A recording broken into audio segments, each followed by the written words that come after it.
Le masque et la plume.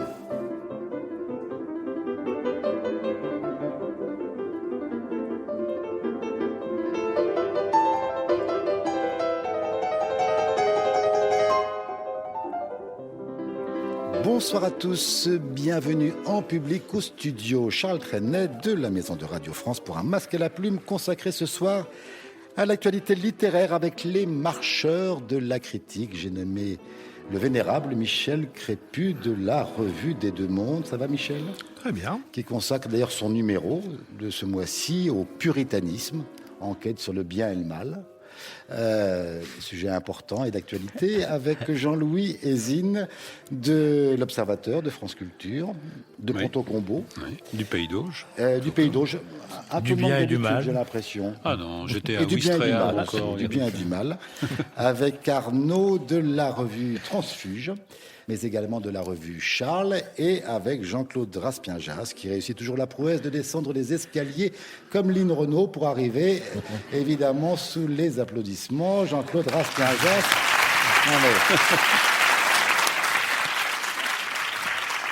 Il a beau être à la croix, il aime bien les applaudissements. On parle ce soir de livres de Paul Auster, Oscar Kupfan. Eh oui, Oscar Kupfan. Jean-Paul Kaufmann, Blandine Le Calais et Jean-Marc Roberts. D'un diptyque annoncé, un livre dans lequel d'ailleurs il s'avoue incapable, dans les moments forts, de pleurer. Ça vous a intéressé, Michel ? Pour moi... Mais pour toi, c'était un peu l'idée de l'émission, c'est que tu donnes ton sentiment personnel. C'est un peu ça. C'est un peu, vite de donner le mien. C'est un peu ça le projet, si tu veux. Donc alors, pour toi pour moi, virgule, il y a toujours un problème avec Paul Auster, dont je reconnais tout à fait le talent, l'élégance, ce côté très européen. C'est probablement le seul écrivain américain dont on pourrait croire qu'il est, si on ne savait pas qu'il était américain, qu'il est parisien ou européen. Simplement, je me pose toujours la question à chaque fois que je lis un livre de Paul Auster, pourquoi est-ce que tout ça est si pâle ? Pourquoi est-ce que tout cela manque de vie, manque de souffle, manque d'incarnation, manque de présence ? Tout ça est très, très ennuyeux. C'est élégant, c'est bien habillé, le tutoiement est de bonne aloi, il n'y a pas de... En plus, il tient tout au long du livre, alors que c'est un peu une formule de style. Oui, pourquoi pas, très bien. Mais simplement, j'ai trouvé ça prodigieusement ennuyeux. C'est pâle. C'est pâle. C'est blême, je dirais. Ça même. manque de jus, ça manque de sang, ça manque de présence. Je ne demande pas à ce que Paul Auster se transforme en Jim Harrison. Non, je n'irai pas jusque-là. Parce que tu n'as pas appris des choses sur Paul Auster, sur sa vie ? Oui, mais ça m'est égal. Voilà. Ça m'est totalement égal d'apprendre des choses sur Paul Auster. Désolé. Je pense absolument comme mon camarade. Oh Si. Je savais. Moi, ça m'a fait penser à un sketch publicitaire de Chevalier et Las Palais. Ah non, pas eux. Ah non. Pour une compagnie d'assurance sur les accidents de la vie, tu vois, en gros. La Matmut, oui. Oui, la Matmut. Ah non, Si, non. complètement. C'est insupportable. Eh ben oui, c'est insupportable. Non. Alors tu m'as dit, est-ce que j'ai appris quelque chose ? Oui. On apprend qu'il déteste marcher les pieds nus sur le carrelage. Oui, tu parles. C'est parce que la première phrase et la dernière phrase, si vous voulez, c'est la même. En gros, c'est les deux que tu as lus, alors. Tes pieds nus sur le... Ouais. Et entre deux, vous avez 250 pages, mais qui traduisent bien cette obsession du froid, du carrelage. On a envie de lui dire, écoute, mets de la moquette, et puis... Mets des chaussons. Oui, mets des c'est chaussons. ça. Enfile tes chaussons.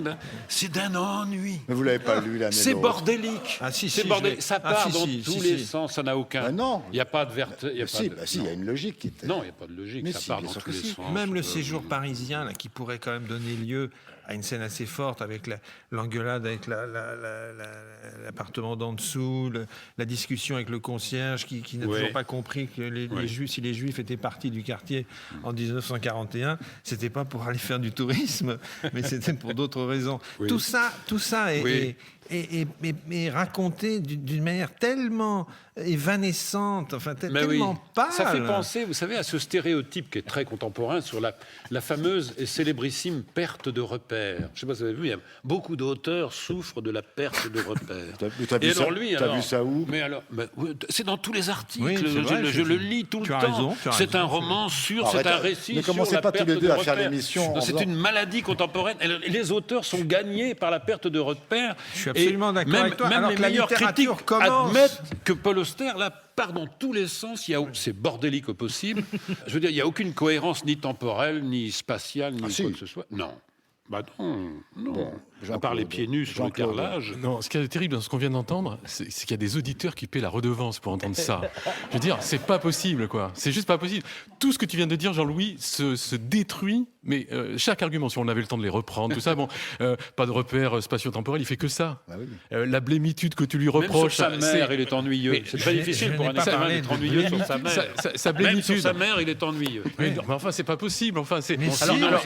Alors, c'est pas cohérent. D'accord, c'est pas cohérent parce que simplement, il utilise la forme un peu de fragments, plus ou moins allongés, avec des fragments qui sont parfois courts. J'appellerais ça des brisures. Par ailleurs, je te rappelle que c'est très bien construit, puisqu'il y a 3 thèmes qui traversent ce livre. Et alors Ah oui, et alors Attends, et alors on va dire autre chose que vous, si c'est possible. Alors, il y a 3 sujets qui parcourent ce livre. Merci beaucoup. Merci de m'encourager. Parce qu'on paye la redevance pour t'écouter, Jean-Claude. Voilà. Oui, mais voilà, très bien. Voilà, merci. Voilà. Ça s'appelle un plébiscite. Bon, limité, mais quand même. D'abord, la première chose intéressante, c'est qu'il a à peu près l'âge de Daniel Pénac et ils font la même chose. C'est intéressant qu'à cet âge-là, on s'intéresse à faire la chronique de son... Sauf qu'il n'y a pas la forme romanesque. Sauf que c'est vraiment à la va comme je te pousse. Bon, moi j'aime bien le côté va comme je te pousse. Moi ça me plaît ça, que ça parte dans toutes les directions. Montaigne, ça va. Après, évidemment, quand il fait la liste de tous les aliments qu'il a mangé durant son enfance, on a plus l'impression de lire un ticket de caisse au supermarché que de la littérature. C'est vrai. Faut le reconnaître qu'il y a des moments... Si tous les tickets de caisse ressemblaient à ça, mais moi j'irais au magasin tous les jours. Je te montre les miens. Il y a des moments qui sont d'un ennui absolument prodigieux, c'est vrai. Mais en même temps, les prix. Il y a quelque chose... Il manque les prix. Il manque les prix, oui, c'est vrai, mais... Il y a quelque chose quand même. Quand il raconte que son ami... Enfin, il était enfant et que... C'est une lettre qu'il s'adresse à lui-même. Et le côté va comme je te pousse, c'est l'image de la vie. La vie, elle n'est pas toujours toute droite, elle n'est pas toujours cohérente, elle n'est pas toujours... Je vous l'ai souvent dit, Michel. Mais vous qui avez tant vécu tous les deux, quand même, vous en êtes bien aperçus de ça, quand même. Regarde-les. C'est pas beau à voir. Non, je suis d'accord. On assume, mon pote. Ça va qu'on est à la radio, parce que les gens ne paieraient pas la redevance pour vous voir. Attention. On est sur Internet. Premier d'hiver, c'est le livre, enfin, le premier volume, donc il y en aura 2. Il y en aura 2. Il y en aura 2. J'en reviens pas. Pour le ça va être terrible. De Paul Auster, et c'est chez Actes Sud. Un des personnages, on a le sentiment de vivre plus fort. Tu as découvert un tas de choses dans ce livre, Jean-Louis. Rien, non. J'ai découvert surtout Comment ça, rien non, j'ai découvert. Tu l'as pas lu? Non, j'ai découvert. Si, bien sûr. J'ai découvert que on peut écrire sur rien. Mais je pense d'ailleurs que c'est très possible. C'est très possible. Ouais. On connaît des choses, même des écrivains qui sont virtuoses sur le rien. Alors lui, je peux pas dire. Mais je pense que je serais capable de vous dire s'il a du talent quand il aura trouvé un sujet. Est-ce que tu as lu le premier Zénith Hotel? Bah bien sûr, oui. Enfin, c'était sur quoi? Je me souviens même plus. Alors, c'est te dire si ça m'a marqué. Je me souviens plus. C'était les souvenirs d'une prostituée. Je l'ai pas tu vois, je me rappelle plus. Je ne me souviens pas. Bon, enfin. Je crois qu'il y a. Non, on est devant un petit phénomène parisien, très à la mode, c'est-à-dire tout ce qui est tout un petit peu glauque. En ce moment. Oui, tout le monde est à Berlin. On peut s'éclater là-bas. C'est le glauque, le trash, vous voyez, toutes ces choses un peu modernes, quoi, qu'on ne connaît pas à Pont-au-Combo, ni même en Pays d'Auge. On doit te citer là-bas dans des communautés très bigarrées, très colorées, encore comme on en connaissait ici, mais il y a 40 ans, quoi. Et donc, je pense que c'est un petit phénomène parisien. Je m'ennuie au bout de 4 pages. Je comprends que son oncle lui a fait du mal. Non, je l'ai lu. lui a fait du mal, l'a déchiré, c'est le mot qu'il emploie, donc on comprend tout de suite de quoi il Son oncle lui s'agit. a fait du mal. Bah ouais, c'est dans le récit. Mais il y a 3 personnages, tu parles de qui? De l'oncle du narrateur. Il confond avec un autre livre. oui, parce que Non, je ne confonds pas avec un autre livre, non. Si, il confond avec un Non, autre non, livre. Il n'y a pas vraiment de Non, narrateur, peu là. importe. Il confond vraiment avec un autre livre. Non, mais Personne n'a Il vu y a un d'oncle personnage ici. qui il faut ressemble à l'aider. l'auteur, Non, c'est mais là, il faut Armand. l'aider. Là. Personne Là, il faut n'a vu l'aider. d'oncle. Là, il faut Non, l'aider. attends. Là où Il ne parle pas de son oncle. Non, parti comme t'es parti. Là, Il ne faut t'aider, parle là. pas Non, de son non, oncle non, chez non. qui son père le mettait en pension dans les premiers... Non, attends. Je n'ai lu que 3 pages, mais je les ai lues. Vous n'allez pas me les arracher, celles-là. Non, mais franchement... Arnaud. J'ai vraiment beaucoup, Je les mets, alors là, beaucoup aimé. ils n'ont même pas lu les 3 premières pages. Et on me fait la leçon à moi. Non, mais... Arnaud. J'ai beaucoup aimé. J'ai beaucoup aimé parce que on voit une véritable habileté et je pense qu'il ira très loin. Bah ça, c'est ma conviction aussi. Michel. Pas mal. Ouais, C'est cinglant. ouais. Il a du Enfin, talent. ce qui est bien, c'est qu'on sait, on sait que les critiques sont très peu payées au Masque et la Plume. Donc au moins, on sait que tu ne fais pas d'efforts inutiles. Non, c'est l'école Calais de la concision. Non, je ne savais pas qu'il avait... J'ai pensé à Bove beaucoup en lisant. Je n'ai pas lu le D'ailleurs, précédent. dans le livre, le personnage d'Armand, qui lui ressemble beaucoup, parle spécifiquement d'Emmanuel Oui. Bove. Oui, mais enfin, sans me référer à ce passage précis, je trouvais que ça faisait très Bove. Et alors un Bove junkie, c'est-à-dire un Bove, quand même, je suis d'accord avec Jean-Louis, quand même très, très typé. Générationnel. Oui, générationnel, mais... Non, d'abord, ils sont 3. Après tout, pourquoi pas, enfin, Les 3 personnages, ils sont très différents les uns Après des tout, autres. un Allemand. après tout, Oui, on va dont s'en un Allemand. remettre aussi avec ces histoires de générationnel. Why not? Warum nicht? Ah oui, bah... Warum nicht? Voilà, mais j'en pense guère plus, à vrai dire. C'est bien ce que je disais. Ce qui est pratique avec les écrivains Jean-Claude. générationnels, c'est que quand Jean-Claude. vous en lisez un, vous lisez par exemple celui-là, vous avez lu les 10 autres, c'est inutile finalement. c'est la Tu en même connais chose. beaucoup des auteurs de 25 Mais oui, ans? oui, ils ont tous le prix de Flore. Et puis quoi, t'as dit encore? Non, j'ai dit le prix de Flore. 25 ans, c'est vieux, Oui. je trouve. Jean-Claude. Ils prennent quoi avant de venir? Non, mais parce que, Je sais pas. Ah ben, là, il y a un truc là. pas la même C'est chose. BH. Je Pas pense la qu'ils le même prennent chose. ensemble. Non, mais en tout cas, il est manifeste et c'est vrai que c'est dommage que ce soit pas filmé. Vas-y, Non, Jean-Claude, non, dis mais pourquoi il tu est aimes manifeste ce- qu'il se passe quelque chose, quoi. Ils Ouais. prennent un truc, quoi. Dis-moi ce que tu as trouvé de chrétien, tiens. Non, espérons. Ça, c'est moche. Ah ouais. Ça faisait longtemps, tiens. Non, mais excuse-moi de te rappeler ta chapelle. Alors non mais, seulement ça faisait longtemps, mais c'est surtout systématique. Donc, Bon, mais c'est pas je très grave. reviens à mon idée première. Je ne sais Vas-y. pas ce que vous prenez, mais changez-en. Parce que franchement, ça vous met pas à votre avantage, quoi. Et là, il faut Mais trouver autre dis chose. pourquoi, quoi. parle du livre. Allez, parle du livre. Il s'agit de... Je vais y venir, mais c'est tellement Parle-nous effarant. d'Oscar. Mais c'est tellement effarant de vous voir là, comme ça, là, tous les deux. Et on dirait, mais alors 2 frères siamois, mais c'est incroyable.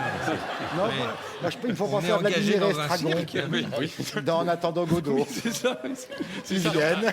Et attends, ouais. et en plus, Ils ont vu que le Je vous studio était allumé. je vous souhaite de devenir Vladimir et Estragon. pour Voilà, plus tard. absolument. non, mais alors, en plus, Nous allons rester. Nous, on va rester dans l'histoire.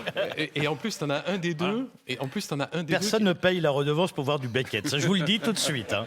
C'est fini ce temps-là. Oui, mais je préfère être Et alors, Beckett quand les même. 2 frères siamois, en plus, il y en a un qui cherche un oncle. Tu sais, il cherche l'oncle du narrateur. Ah, mais il l'a toujours pas vu. Il a toujours pas vu. parlé. Il a toujours pas parlé du livre. t'as Quelqu'un remarqué a-t-il le livre là qui le montre? Ah ouais, c'est Zazie. Et t'as lu Zazie dans le métro, en fait. Il se dérobe. Il se dérobe. Cet homme Jean-Claude. se dérobe. Non, mais parce que moi, je veux bien parler du livre, mais enfin, ce qui se passe là, c'est un cas Bon. clinique, quoi. C'est ça qu'il faut Allez. analyser. Ok. Non, mais moi, ce que j'ai vu, c'est la chronique de la désillusion d'une génération qui n'en a pas. Donc, je te rejoins sur le côté générationnel, si tu veux, mais pas pour le réduire, au contraire. Au contraire, pour le mettre en Le valeur. magnifier. Ce qu'il y a, c'est que je suis étonné que dans les 3 pages d'avoir été chercher un oncle qui n'avait pas, mais surtout, si, ça démarre. enfin. Ça démarre très fort, Vraiment. c'est mordant, c'est vif, c'est rapide. Alors, c'est peut-être aller trop vite, c'est Ah oui, possible. ouais. Mais, Tu n'as pas lu. Tu n'as pas lu. et, moi, ce que j'aime Il va y bien- avoir du courrier parce que le tonton, les auditeurs Non, l'auront Jean-Louis, retrouvé. Jean-Louis. Non, mais c'est certain.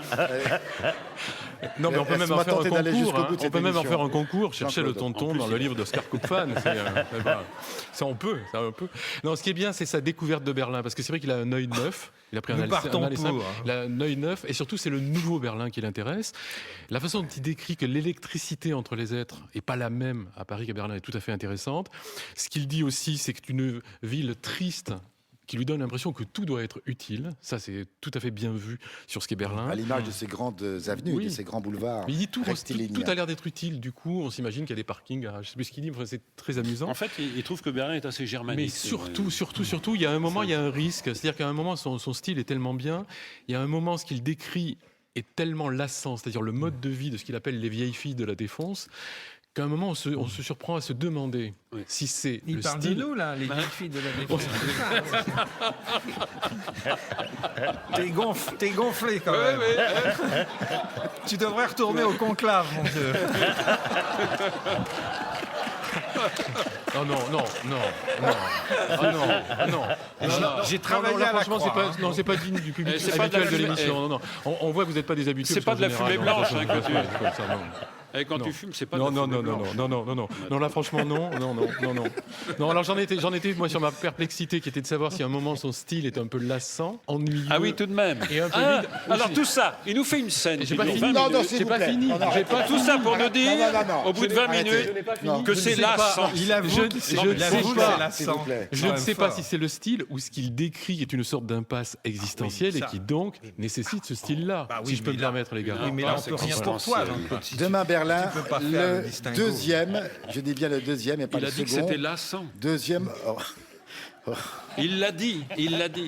Et qu'il était dans une impasse C'est le- existentielle. Je suis d'accord. Non, c'est Au sens c'est de les neveux. Heidegger, Non, c'est les au sens neveux de pas mis un l'oncle. quart d'heure à dire ça. Je parlais des neveux de l'oncle. Non. je peux plus animer cette émission, non, s'il vous plaît.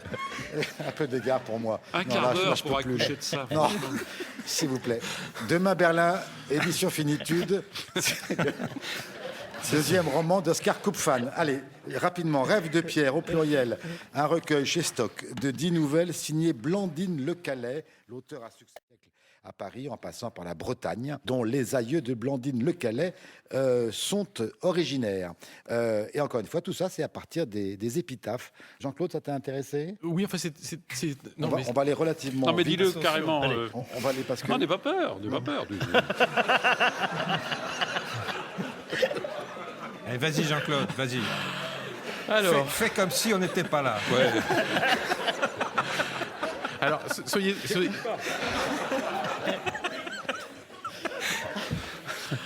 Moi, j'ai beaucoup aimé. Alors,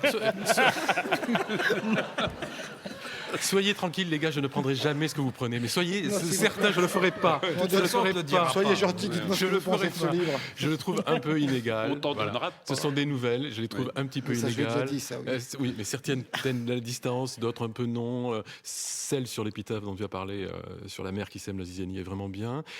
La dernière est assez formidable parce qu'elle est autobiographique. Il y a une postface à la fin qui est à la fois inutile et précieuse. Elle est à la fois inutile parce qu'on en avait besoin, et en même temps elle est précieuse parce qu'elle éclaire sur beaucoup de choses, mais on n'avait pas forcément besoin de cet éclairage. C'est assez rare dans la vie d'être à la fois nécessaire et inutile.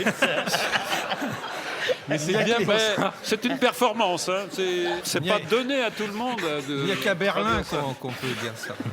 Je crois que je vais pas arriver au Mais bout, comment hein. elle s'appelle cette émission anglaise où il y a les deux vieux qui sont comme ça, tu sais, dans le théâtre, tu sais, mais C'est le Muppet c'est ça Show. qu'on a- C'est le Muppet Show. c'est les Bien deux sûr. vieux du Muppet Show. Mais regarde-moi ça, c'est... Arnaud, quelques mots sur ce livre. C'est un sur ce bonus livre. hein, ce soir. Arnaud, Et je trouve que c'est très bien résumé. C'est un livre qui est à la fois précieux, au mauvais sens du terme, et ridicule et inutile. Jean-Louis, Il y a dans ces agonies sérielles, il y a une sorte de. comment tu as dit? Ah ouais.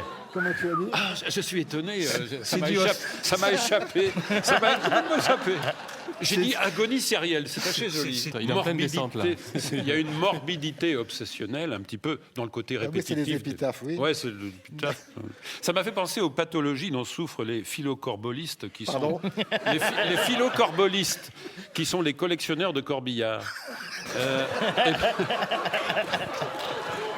Et même ça m'a un peu évoqué les scoïnopentaxophiles qui sont les collectionneurs de cordes de pendus. Ça existe, hein. Ça existe. Ah oui, ça existe. Mais à part ça, il y a du talent.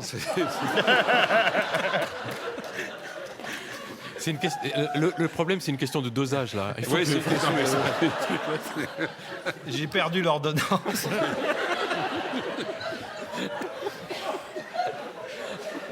Non, mais cela dit, ce qui est quand même frappant dans ce livre, ce qui est quand même très frappant. Non. Pourtant, c'est en vente libre, hein, je t'assure. C'est pas bien ce que vous faites. C'est pas bien. Ce qui est quand même très frappant. Michel. En deux mots. Entre les épitaphes qui ont l'air d'arriver de nulle part, de la nuit des temps, et les textes de cette dame, dont le nom m'échappe. Blandine Le Calais. Blandine Le Calais. Il y a, Toi, Calais. il y a comme une sorte de disproportion étonnante. Ah oui. Et Oui, c'est ça. Et si tu veux, Je suis assez d'accord. j'ai finalement lu les épitaphes. Parce que je les ai trouvées, elles sont vraiment, elles sont bouleversantes. Oui. Par exemple, ce jeune précepteur qui, à Pompéi, je crois, de 25 ans, qu'on a retrouvé serrant dans ses bras 2 petits-enfants au moment du tremblement de terre et tout. C'est très, très émouvant, c'est très bouleversant. Et les histoires qui sont... comment elle s'appelle? Blandine Le Calais fabrique à partir de ses épitaphes, on ne s'en souvient plus, c'est ça. Aucun intérêt. Voilà. Enfin, c'est ça le problème. En gros, c'est ça. Donc finalement, c'est un livre qui peut se lire très très vite parce qu'il y a 5-6 Oui, il y a une question que je me pose. Est-ce qu'il y a des gens qui viennent vous chercher pour vous ramener chez vous là? Rêve de Pierre. Allez, on a peu de temps vraiment. L'émission se termine. Rêve de Pierre, conseillé par Jean-Claude. Jean-Louis. Alors moi aussi, j'ai un auteur posthume, hein, désolé, mais il est mort en 2000, Carlo Maria Cipolla. Il fait d'ailleurs toute sa carrière de manière posthume parce qu'on le découvre depuis sa disparition. Ah oui. C'est lui qui avait écrit les lois fondamentales de la stupidité humaine. Et là, je vous conseille, c'est à la fois le livre le plus court de l'année, j'ai pas trouvé plus court, il fait 58 pages, et en même temps, c'est le titre le plus long de l'année, Le poivre, le vin et la laine comme facteur dynamique du développement économique et social de l'histoire. C'est très très bien. C'est formidable. Je l'ai lu. C'est toute l'histoire depuis la chute de l'Empire romain jusqu'à la Renaissance italienne. En 58 pages. En 58 pages. Et il y a même des images. Et qui est... il y a même des images. Et qui est la Renaissance italienne qui marque évidemment le début de la fin, comme nous savons tous. Et c'est très très drôle et en même temps historiquement inattaquable. Merci de cette précision. Michel, pour finir. Et moi, le poche, alors c'est un classique, puf, hein, un grand classique du livre d'histoire. C'est un des plus gros livres de poche que je connaisse. C'est le Saint-Louis de Jacques Le Goff. Voilà. Ah bah oui. Qu'on peut lire à ses heures perdues.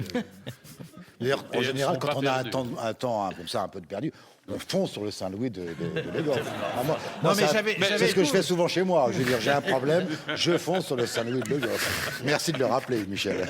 Ben, c'est vrai, il y en a qui ramassent les Mais feuilles, oui, mortes, mais- mais il y en a d'autres. Mais qui c'est un savent. livre formidable. Bien sûr. C'est un livre sensationnel. D'ailleurs, ces heures-là ne sont pas perdues. Voilà. Bon, allez, on Les va vous vraies laisser heures rentrer perdues sont des heures gagnées. à la maison. Vous êtes attendus d'ailleurs en haut par des gens qui sont en tenue blanche et qui vont vous ramener gentiment, surtout gentiment chez vous. C'est pour Jean-Claude. Michel C'est et pour Jean-Louis. Tous ces conseils, vous les retrouvez sur le site du Masque et la Plume, franceinter.fr. Merci beaucoup, Michel, Crépu, Jean-Louis et Zine, Arnaud Vivian et Jean-Claude Raspien-Jas pour cette émission qui était comme chaque semaine présentée par Jérôme Garcin avec la collaboration de Lisiane Selam. Ce soir à la technique, Géant Richard Dufour, Mathieu Leroux et Célia Dufour. La réalisation était signée Didier Lagarde. Notez bien que le prochain enregistrement du Masque et la Plume, c'est un mercredi, le mercredi 20 mars à 20h au studio Sacha Guitry de la Maison de Radio France pour 2 émissions, l'une consacrée au cinéma, l'autre au livre. On parlera cinéma dans une semaine et après le flash de 21h, vous retrouvez Frédéric Lodéon. D'ici là, bonne semaine à tous. À dimanche prochain sur France Inter, évidemment.